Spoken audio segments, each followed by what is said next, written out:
Um, hey, what's going on, everybody? Is Captain Hook tree climbing here? Going live today because I thought it would be good to kind of just start off the summer season here with answering questions. Going live seemed like the best way to do it. So, anyway, just would like to start off here with carabiner and inspecting it. So you kind of just want to make it fail, and the only way you're going to know if your carabiner will fail is by taking it and slowly allowing that gate to lock. And usually it locks around this point, and this carabiner is not going to fail. But yeah, just a quick tip for you guys, because I know that there's a lot of carabiners out there that get abused and are never really kind of tended to, and we kind of just put it off. We're like, yeah, you know what, this carabiner is still good, it's my favorite, it's old as heck, but I'm gonna use it anyway. Yeah, I've done that before. Done that a lot. One more thing, I was looking at the Rope Runner Pro. They recently came out with a CE version, so I guess now it's going to be able to be used in climbing competitions and whatnot. And not really too familiar with the CE certification, but if you guys know, please leave it in the comments. Yeah, so there was a Rope Runner Pro notice also for several years or several months that it was manufactured. Mine is one of them. It's the 5/20, so May 20th here. Yeah, May 20th. And what you want to do with it to inspect your Rope Runner Pro, make sure it's operating correctly, is to pull down on the bird and kind of just let it. You want to make it fail too, so you don't just want to like quickly get off of it. You kind of just like slowly do it. You want to make it fail, and it's not failing. Yeah, this spring here, and some of them is defective. So if it is, you can always email them. There's a notice. There's like they put out some PDF form, and you could call their number, or you can just email them and they'll get right back with you and repair it. Apparently, I don't know if it's going to cost anything. But anyway, let's get into some of these comments that I've been getting here, and I'm just going to go from the most recent ones and just go from top to bottom, newest to oldest, no particular order. So here's from Christopher Sprague. He says to the video taking SRS to the next level. Here he's saying, damn, bro, that was fire. Advancing your line like that was a great idea. I've thought about it before, but I didn't know how I could do it, but I do now, so thanks. Anyway, Christopher, you're very welcome. I was just up in that tree and just trying to figure out, like, how am I going to get past all this decay without putting myself in a position where if the tree did fail, like, I won't go down with it. So that was kind of like the thinking behind it. You guys can check out that video. It's called Taking SRS to the Next Level. Yeah. So anyway, next one here is Carl Totillo. He says, I built a tennis ball cannon to launch a throwaway line into the trees. The tree canopy I built it for, or the tree company I built it for, doesn't want it now. But if you want to check it out, I can meet you at a job site. I'm in English Town. Carl, I'm not interested. Sorry about that, man. But it sounds like a cool idea, man. Maybe there might be somebody else out there. Go into some of the Facebook groups. They're probably, they'll probably check you out, and you can go ahead and get some contacts with them and everything, network through there. Usually the Facebook groups are pretty responsive, and yeah, they're kind of like iffy because a lot of people talk junk on there. So don't let that kind of, you know, keep you away from networking with more people and stuff, you know. So just forget the haters and move forward with your idea, man.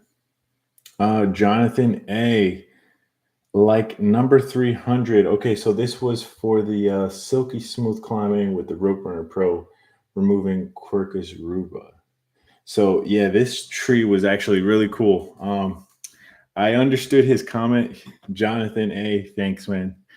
You were the 300th person to like the video, and I appreciate you hitting that like button. Real quick on likes. Every time I watch a video, um, I hit that like button, man, just because it's somebody put their time into it, and whether it's good or not, I just kind of just hit the like button anyway. So yeah, hint, hint, guys. Anyway, Jonathan is from Denmark, so shout out to Jonathan out in Denmark, man. Stay safe out there. Make good decisions, guys. Go up there and just have a good time, man. Okay, so here is Mason Dixon Piper. He says he left a comment on the hybrid SRT DRT system. So I had gone up an SRT line, and then on that SRT line, I turned it into a quick DRT. So I added a DRT system to an SRT line. Like, it was kind of a complex system, and it's something that I've seen at competitions. I think his name is James Earhart. And then there's the other guy, forget his first name, Inman. So another great climber. I saw them at Williamsburg. These guys use this kind of a system. So what they'll do is they'll use a prusik and footlock up to where they feel like they're good.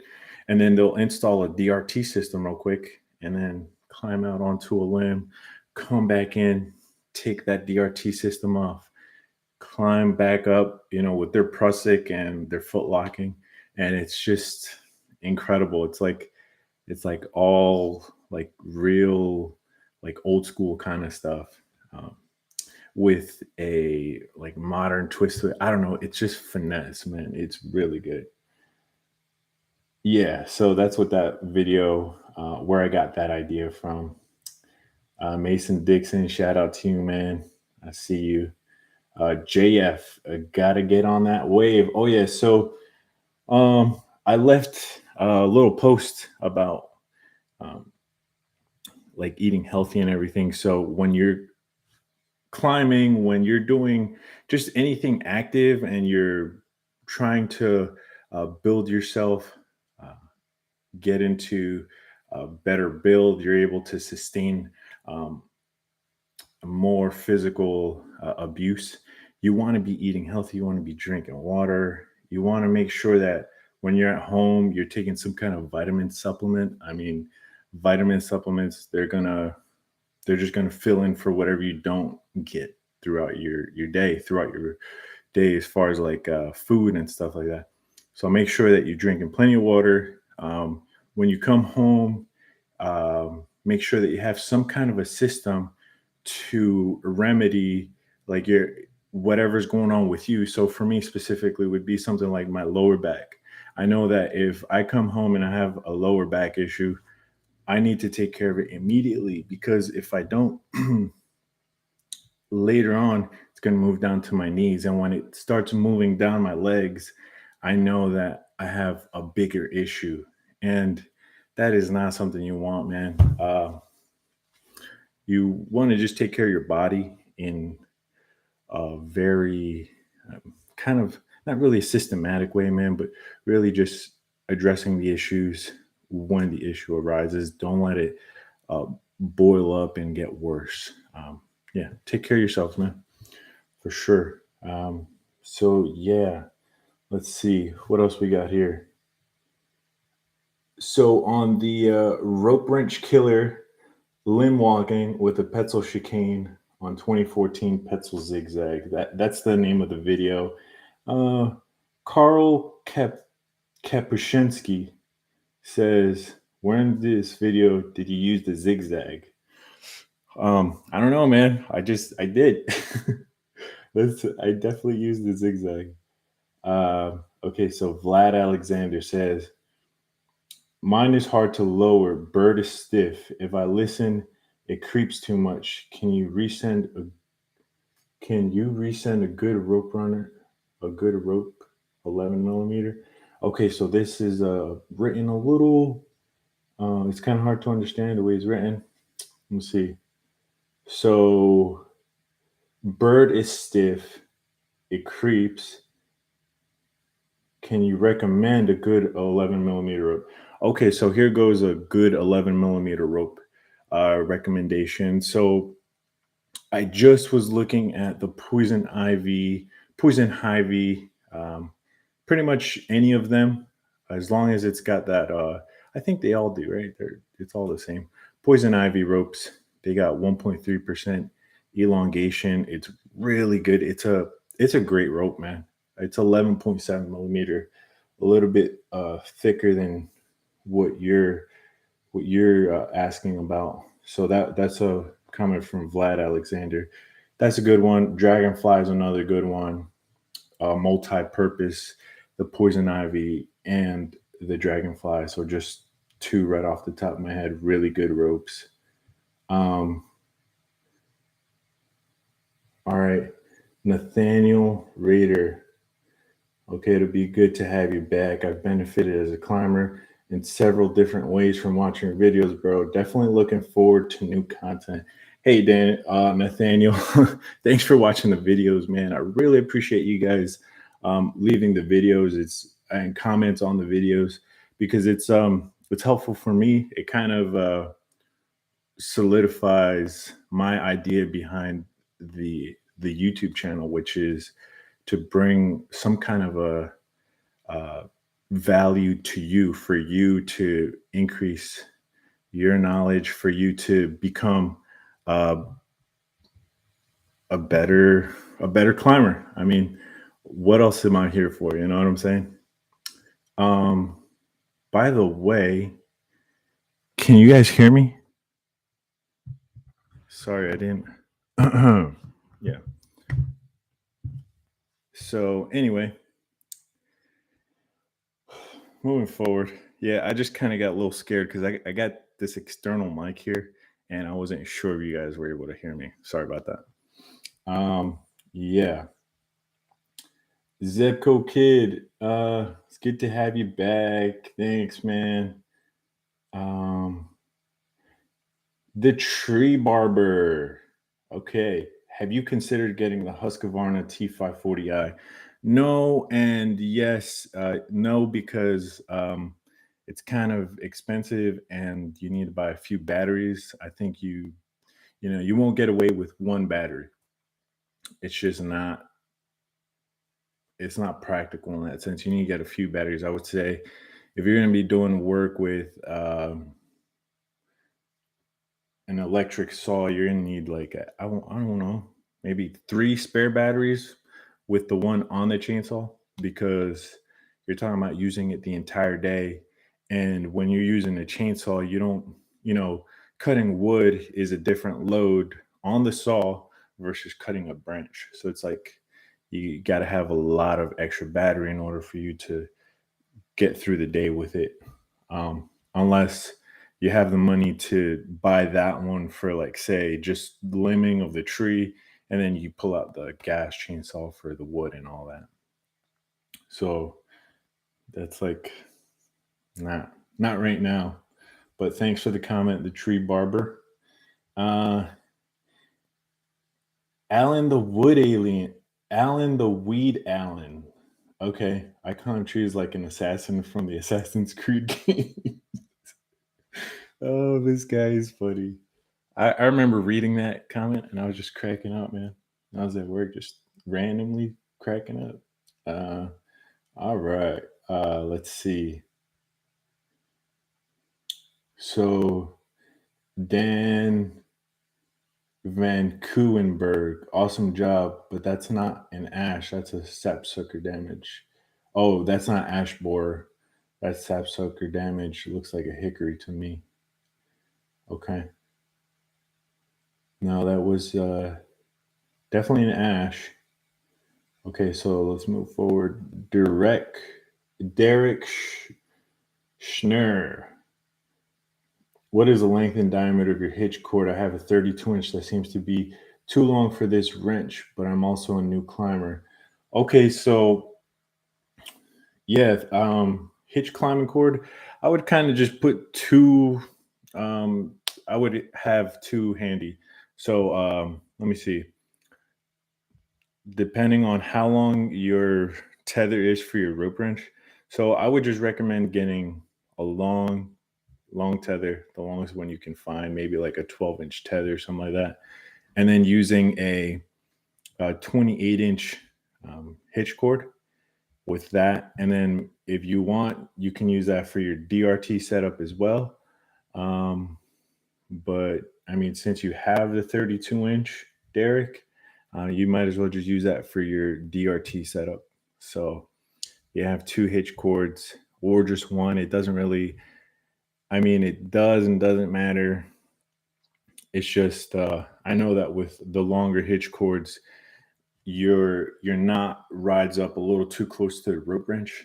And if your finger gets anywhere near that pulley and it starts pulling through, a goodbye finger, because that the rope wrench doesn't ask for permission. It doesn't ask please. It doesn't say hello, you know, you're in danger here, you know what I'm saying? There's nothing like that. So you have to make that decision for yourself. I would just go with a 28-inch hitch cord, especially if you're a beginner. It's going to help you out a lot. All right.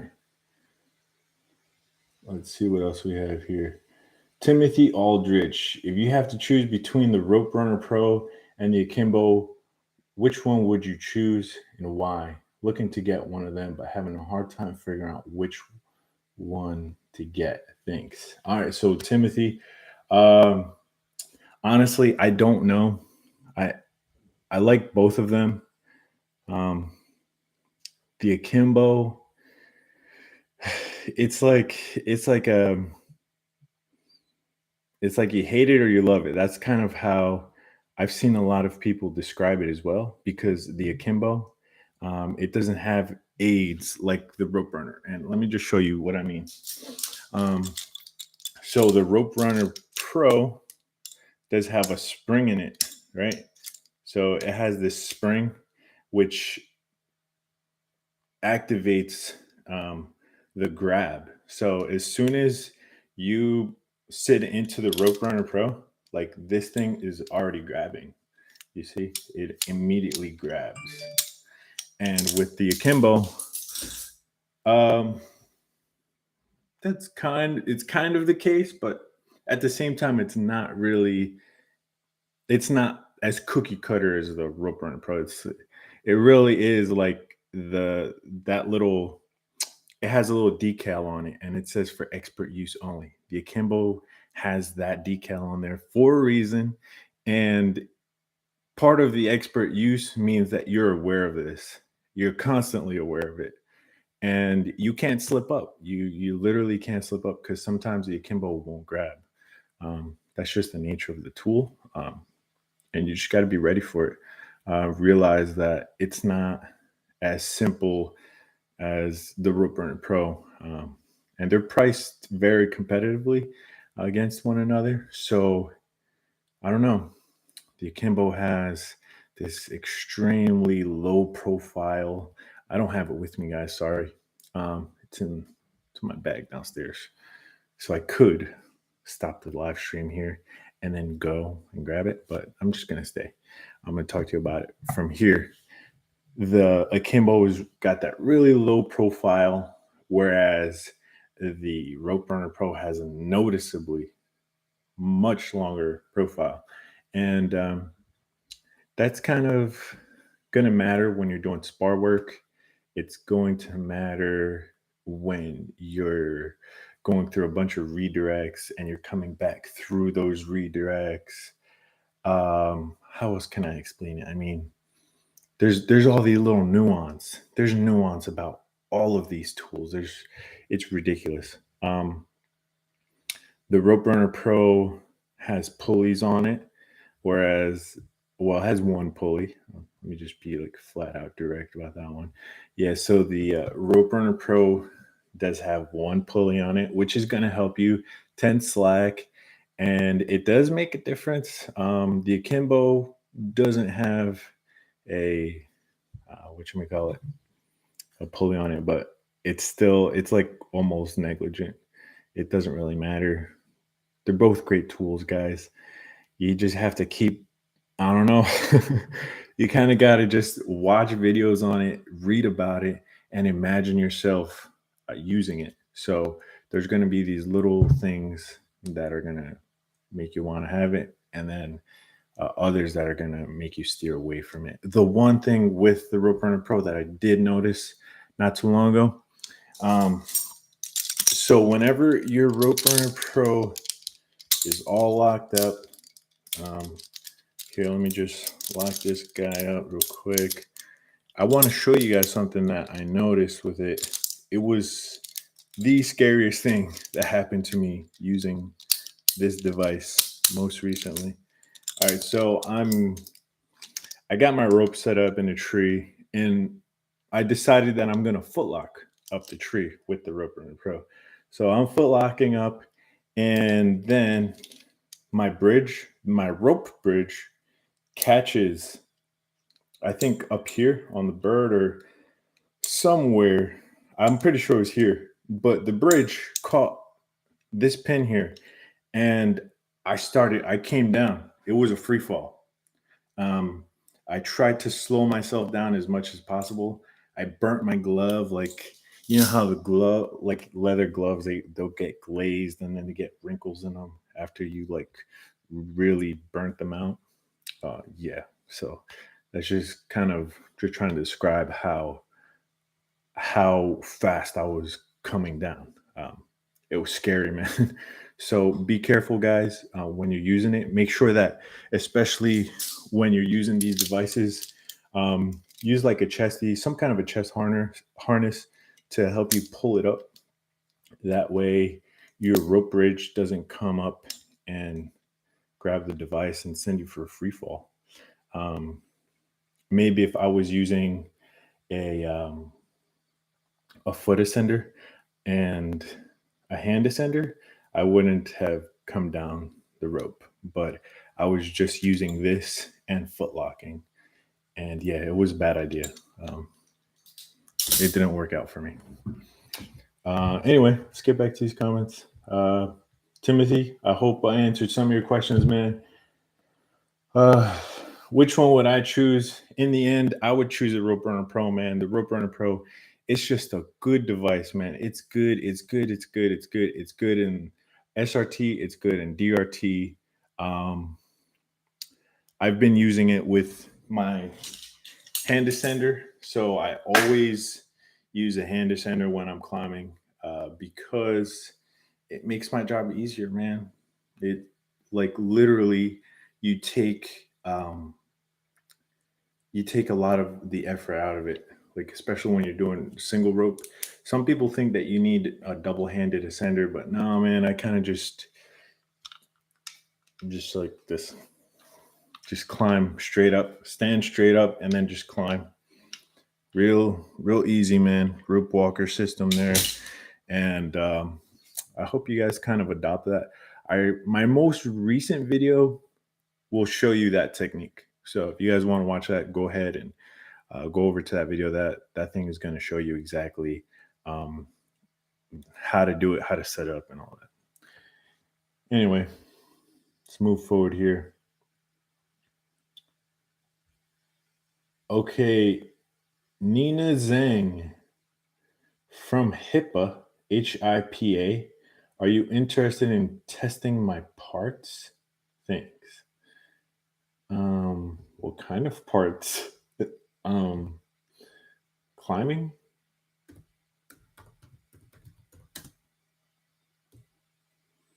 Climbing equipment? All right, so Nina Zhang, I mean, I don't want to make any assumptions, so I'm just gonna reply back to Nina Zhang and say like climbing equipment question mark and see what she says back. Testing parts. I would imagine they're climbing tools, yes.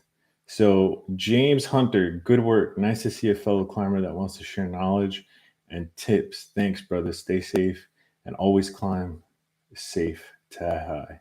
Yes, sir, man. Hey, thanks a lot for your comment, James. Much appreciated. I definitely love sharing knowledge with you guys. I mean, there's so much nuance in climbing, and whenever there's like another perspective, it's appreciated. I mean, how else can you put it? Whenever you put two climbers together, yes, we can agree on most things, but then we get into all the nuance, and then we start speaking about like the little things, like what knot do you prefer to tie your base tie with? Oh, I like the cow hitch. Oh, I like the timber hitch. Oh, I don't do any of that. I use a bowline and back it up with a double fisherman's, so it gets real technical. And so you start seeing the nuance in all of it. Um, and then people just kind of gravitate to one or the other. It's a great dynamic. I love it. I love climbing, man. Inspect and change a new rope from time to time. That's safer than buying extra gear and wish it will all save your rope. Oh, okay. So this is from Boropong Pomsuk. So yeah, man, I totally agree with you. He says inspect and change new rope from time to time. That way it's safer than buying extra gear and wish it will all save your rope. I disagree with that. And I disagree with that because this is a comment on my most recent video where I explained that putting a using a notch jet step will save your rope. So in the long run, it's going to save your rope. Yes, it is.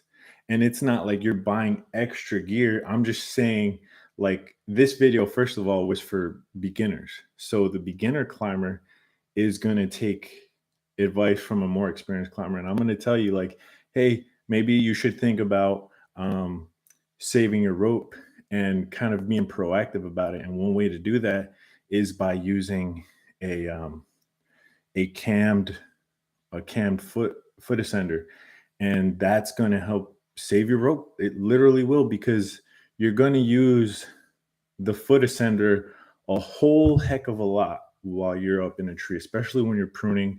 I mean, that's something you use. It's something you use a lot. It's often that you're going to use it, and so that's why I disagree with what Vorpong is saying, because yes, you inspect your rope, and yes, you change your ropes from time to time, but that doesn't mean you can't be proactive about um, uh, you know making your rope last longer. So yeah, put that to bed. But thanks a lot for your comment, Warpong. Much appreciated. Much appreciated. Um, Peter Drennan, good style. You have your system worked out nicely. Yeah, man. Thanks a lot, Peter. It's just kind of repetitive. You do it all the time or for so long, and you kind of just get yourself into a groove. But if you're like me, I'm constantly changing something. So sometimes I don't have anything worked out. It never works out how you want it to, especially when you're trying out something new for the first time. It's just like um, you're kind of trying to figure out, like, hey, I just did it this way, but let me undo that and try it one different one. You kind of switch little things up, and then your whole system goes downhill from there, like your efficiency or whatever. RP Bishop, your simplicity, straightforward approach is great. Far better than most, especially the real world falls and loss of balance situations. Showing how equipment works is one thing, but the application without the hindrance of dealing with tools is a big plus in first learning how to maneuver a loft. Keep up the good work. Yeah, man. Hey, thanks a lot for your comment, RP Bishop. Much appreciated, dude. Yeah. So, speaking about balance, so the other day I was up in an elm tree. Elm tree, this thing was, I don't know, 120 foot tall, massive elm tree. I'm telling you, I mean, this thing, it was scary to look at. And then the drop zone underneath it was like a garage right next to it. It's like, then after that, there's a playground right next to the tree. Like these things are like within 5 feet of the tree. And then about 15 to 20 feet in front of that is the house. And you have 100-foot tall elm tree that's sprawling at just enormous, massive tree. And it was extremely windy on top of that. So there was a lot of limb walking, and balancing myself had never been so important. It was crazy, man. It was just crazy. It was terrifying at first, but I kind of just vocalized like what I was doing. And so a lot of people will also ask me, like, hey, Jose, like, I don't feel confident up in the tree. I just sometimes I just get so nervous and I don't know what to do. I lose it. What do I do? And so what I would tell that person is like, hey man, uh vocalizing your movements, your actions is going to help you. Also, knowing what your equipment is capable of, knowing what it is not capable of, and then also kind of knowing a little bit about the trees, man. Like if you know you're in a good union and you have like an oak tree or something like that, you're in a nice big beefy union, you've got almost nothing to worry about. I mean, that comes with a few implications. It implies that you already made sure that the tree has a good root flare. You inspected the trunk going up. You inspected it, your tying point. Kind of, you got to look at it and make sure that it doesn't have any major decay underneath it that's going to cause that top to break out while you're climbing on it. You know what I'm saying? Like, there's a lot that goes into it, yes, but at the end of the day, we're climbing on unrated anchors, and the best thing for us to do if we're not comfortable climbing in the tree in a work situation is to climb outside of a work situation and get comfortable doing the things that you would, getting yourself into situations where you're going to get into at work. And when you start getting comfortable with those situations, you can really begin to advance yourself. Yeah. So, hey, Brett Hewitt, thanks, man, for your comment, bro. I appreciate you. Thank you. So yeah, that's one thing I would just say about balance, and then just kind of ranting here, and I know I'm ranting. But yeah, we're getting some viewers. Thanks a lot, guys, for tuning in on a Sunday, taking your time. Much appreciated, man. I'm not going to be on here for too much longer, but thanks for tagging along. Let's go ahead here and move forward. Good show and great video, but you waste your time wear and tear on your saw and lose way too much energy on your cuts. You're doing wrong, causing you to go back on just about every cut. Conserving energy is not only working efficiently, but it's the core of being and working safely. Okay. Conserving energy is not only working efficiently, so efficiency is the core of working safely. Efficiency No, not really, man. I mean, it depends. It depends. Safety is such a broad discussion. I mean, what is safe? What is safe? I mean, people will tell you, yeah, you need to be tied in twice when you're cutting such and such branch. But whenever you, I don't know if you guys saw the video, recently guilty of treason, was playing back a video where an arborist was out on a limb and it was a big, heavy limb, massive limb over, I think, I don't know if it was water or something like that. Maybe I'm just thinking things. Anyway, this arborist was out on a huge limb and he put a tiny undercut in the branch and had it, he was lanyard into it, right? Put a tiny undercut. I don't know why he put a tiny undercut. I don't know why. I don't know why. It's beyond me. But he put a tiny undercut and then started doing his overcut. What happened? The branch barber chaired. And what was he tied into? The branch. Okay. So whenever you get into situations that are uh, just very, like, any little thing can mess you up, like a tiny undercut, don't lanyard into it, man. Make sure that your saw is not going to be cutting into the way of your rope, that this motion isn't going to cut your limb off, it's not going to cut off your leg, and you can move forward that way, because it's not always safe to be tied in twice. It is not. It is not. It's not cookie cutter. These rules, yes, ANSI standards are set for a reason, and it's because they're proven to help. But sometimes, yeah, they're not going to help you. Sometimes having a lanyard might be the reason why you get hurt. Um, so it's up to the climber while you're up in the tree, and make good decisions, man. But most of the time, your lanyard should be on when you're cutting. I don't know. I just kind of feel like maybe the dude should have been like, hey, you know what? I put a tiny undercut in this. Maybe I should put a deeper undercut. Maybe I shouldn't have lanyard into it. I don't know. But some food for thought for you guys is, um, yeah, safety is not cookie cutter. I feel like my man here, RP Bishop, man, maybe you think of it that way. I don't know. Leave me another comment. But definitely appreciate RP Bishop, man.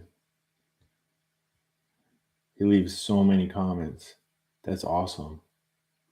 Can you make a video on how you make a bowline in a fast way? I know repetition makes you faster, but I didn't see the way you make it yet. And also a great way to make a retrievable SRT anchor. Okay, cool. I'll show you guys right now.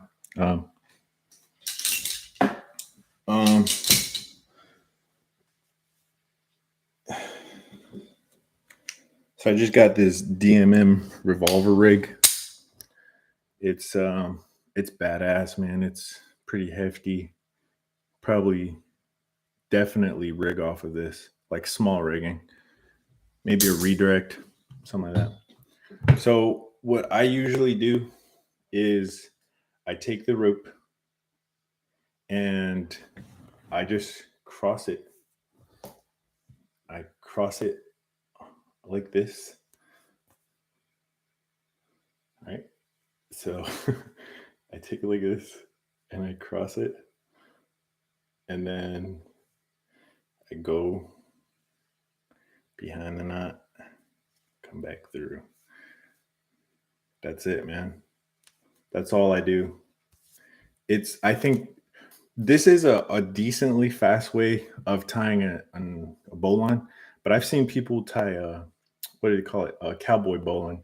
And the cowboy bowline that this dude ties, my dude does some crazy stuff like this. And then he just like tugs on it. And it's a bowline like that fast. I'm not comfortable doing the the cowboy bowlines, but it works. It just seems like something that I'm not comfortable with. I feel like it's going to come undone. So I just take the rope like this. Boom, boom. And tie it off. Maybe I should make like a POV video where I show you exactly how that's done. But yeah, that's how you do it, PFV.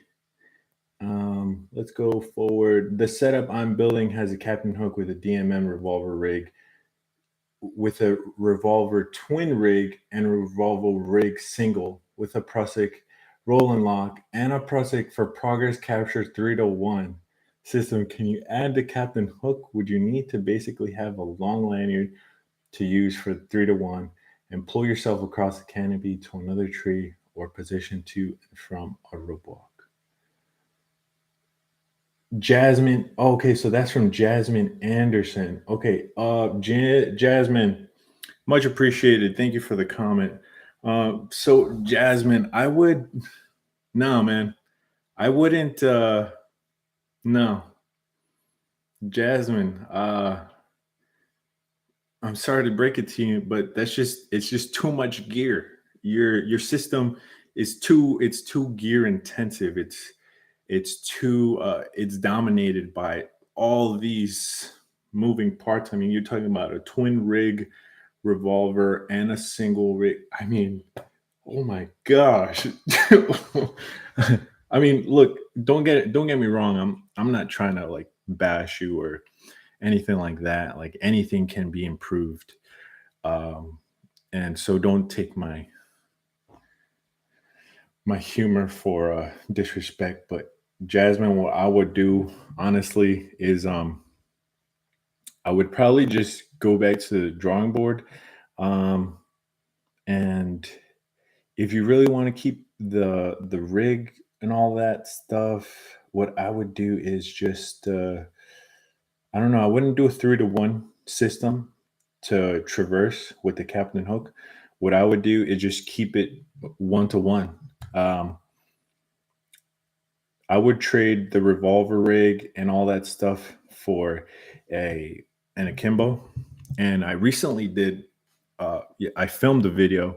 I didn't put it out yet, but it was a video where for the first time I was using the Akimbo with the Captain Hook. And man, it was just a Captain Hook, Akimbo. And I'm saying it's just, and I'm sorry guys, I know that not everybody has the Akimbo, and usually people only have like one thing, but the Akimbo is so easy, so fast to put on the rope. And when you're using the Captain Hook, you don't want all this gear on it. You want to be able to take your system off of it and quickly get some loops and toss it, right?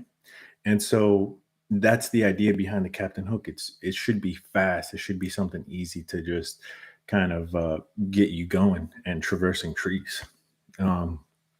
And so that's why I'm saying like you're using too much gear. It's just too gear intensive. This process here, what I would tell you to do is just get an Akimbo, foot ascender, toss your Captain Hook out there, and then just start. Oh, and a hand descender. So yeah, I did use a hand descender. It was great. It worked like a charm. I mean, really easy system to play with and a lot of muscle. So if you're worried about that, just throw a one of those rigs on the hand descender, and there you go, a 2-to-1 system. So yeah, maybe try that out, Jasmine. But anyway, thanks a lot for your comment. Wow, Juan, qué sorpresa tan bonita y qué recuerdos tan especiales. Te mando un abrazo bien fuerte. Espero que esté muy bien. Oh, that's from Asumi. So Asumi, I met her at Williamsburg. She's a climber. She's getting into competitions and all that. Real cool, down to earth person, man. Over there, I met Noel. Also, I met Asumi through Noel. And shout out to both of y'all. Y'all are great climbers. Much respect for y'all. All right, let's move forward. Nathan Roach. I like what you're doing. I already do it, but you do it faster and with a pulley instead of a friction saver when switching from SRT to DRT. I set my ascent line over a crotch, then anchor, then SRT to the crotch, and then I'll use an alpine and have that to attach my friction saver so I can pull everything down from the line. From the friction hitch saver, I go to DRT, and it's traditional. Multiple questions. In the beginning of the video, I couldn't understand what was going on because I just showed the immense amount of gear. So if you did a video explaining each component and its purpose, slower fashion, I'd appreciate it. Oh, okay. So Nathan, this is by the way, this is on the video where I did a hybrid SRT DRT system. I climb up SRT and then I turn it into, or I add a DRT system. So I don't convert the SRT into a DRT. I just climb up SRT, and to that SRT system, I add a DRT system separately. So they're hybrid. Yeah, I could actually improve upon that. Definitely was out there playing around in the woods and came up, was like, hey man, I'm gonna film a video today, and that's what I came up with, I guess. Enjoy your work, man. I would love working beside you. Hey Mark, I'm sure it would be a pleasure to hang out and work with you, man. I love, just kind of getting in the groove of things, making things happen, and just quickly get through the day. You know what I'm saying? Let's see. Why can't we see you fall the log? LOL.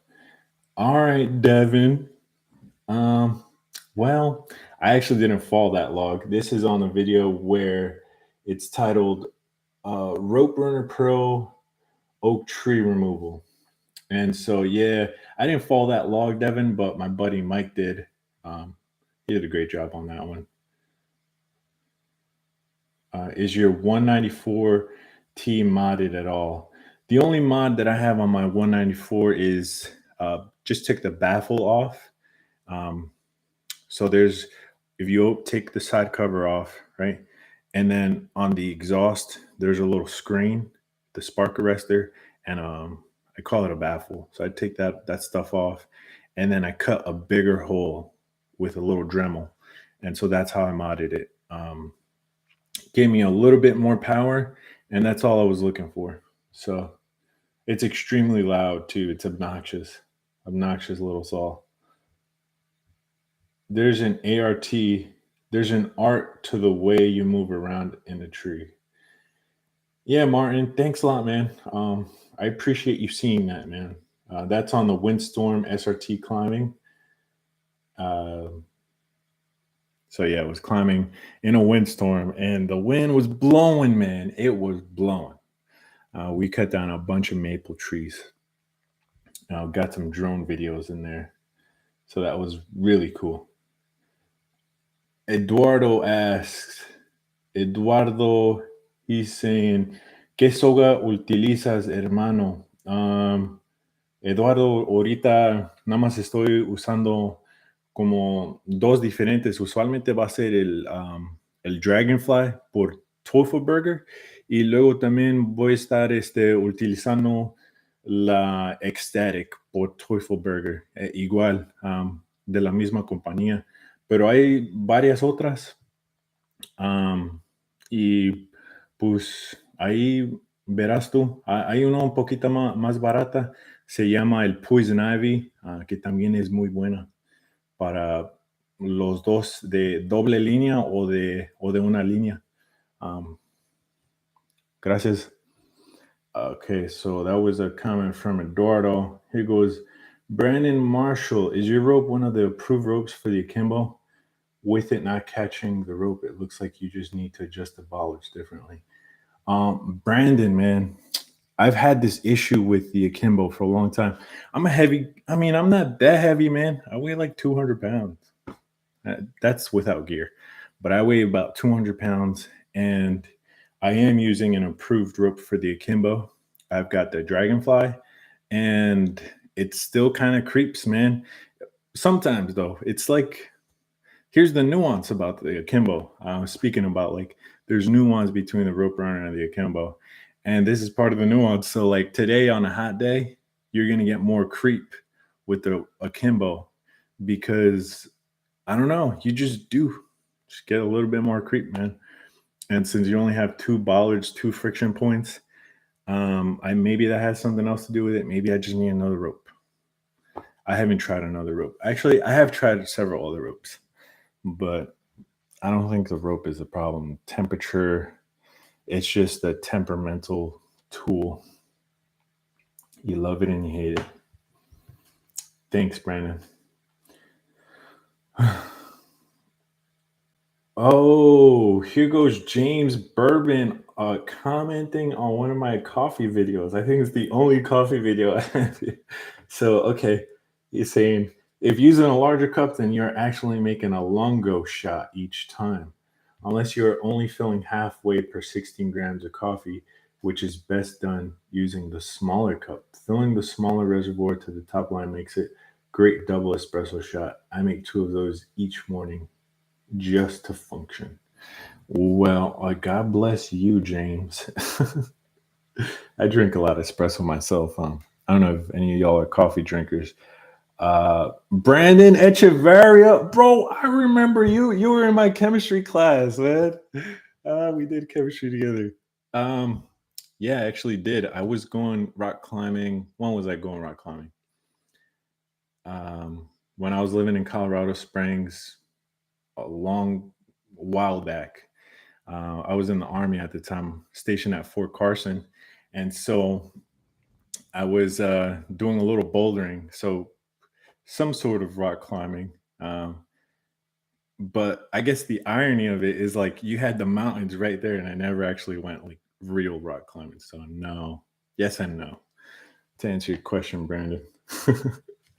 But it's good to see you, man. I hope you're doing well, man. I hope you're well. Yeah. I have the same friction saver, just use a knot to retrieve it. Oh, cool, man. Yeah, friction savers. Okay. So I think he's talking about the yeah, okay. All right, Brandon.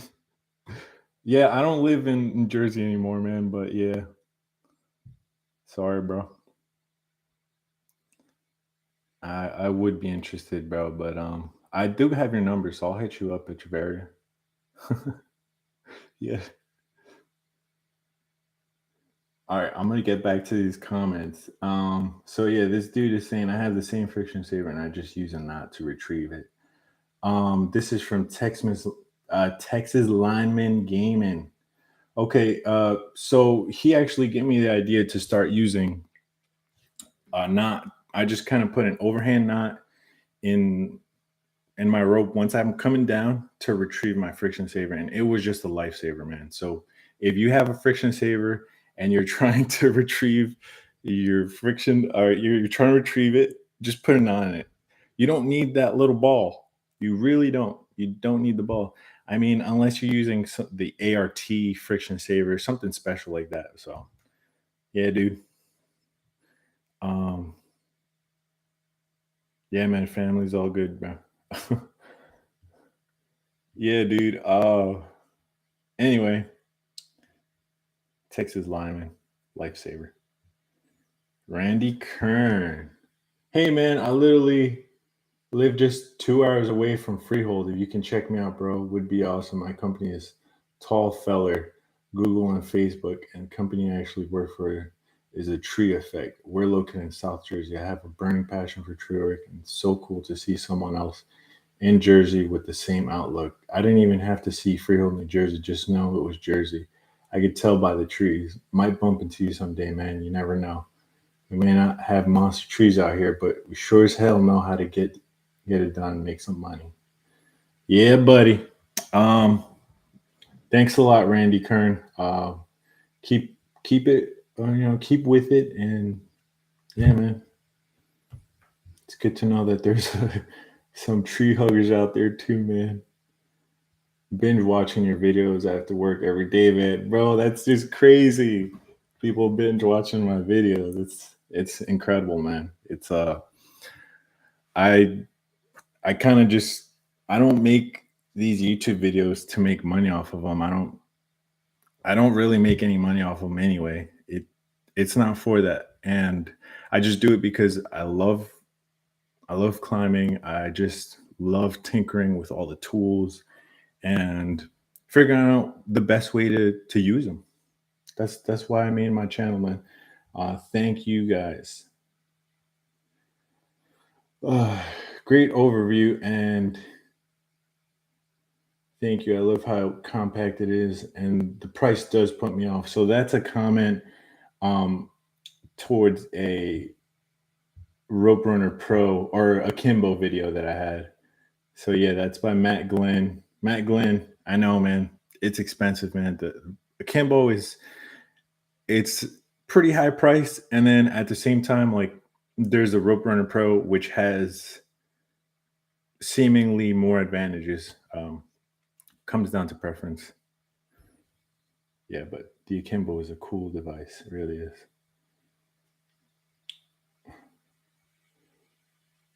Okay. Jose, have you ever needed a larger DMM hook, or is there a way to manipulate the hook around a larger limb? So, have I ever needed a larger hook?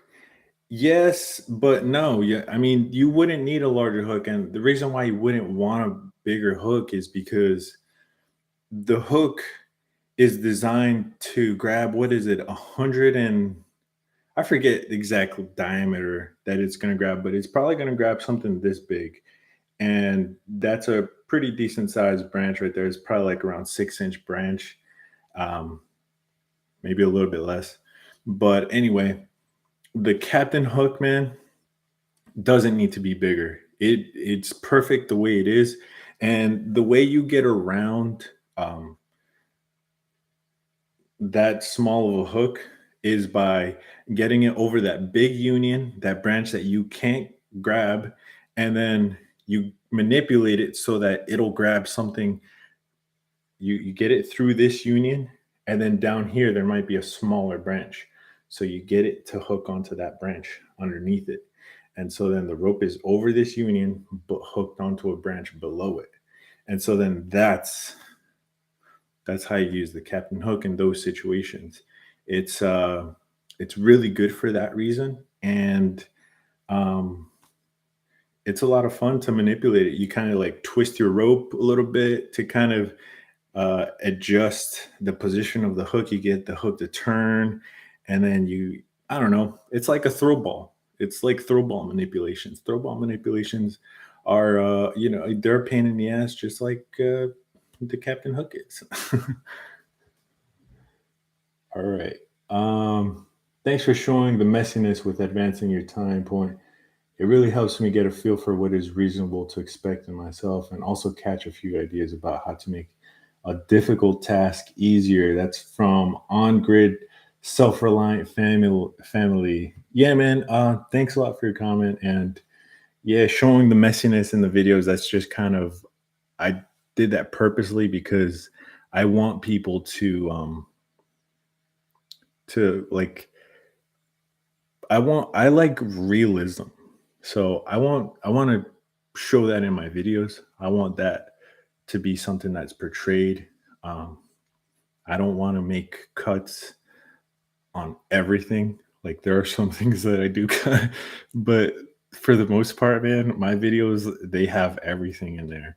And I like to show the messiness because it's real. It's like real. It's not something that's like fake. It's not a cookie cutter situation, man. Like, I keep mentioning the cookie cutter because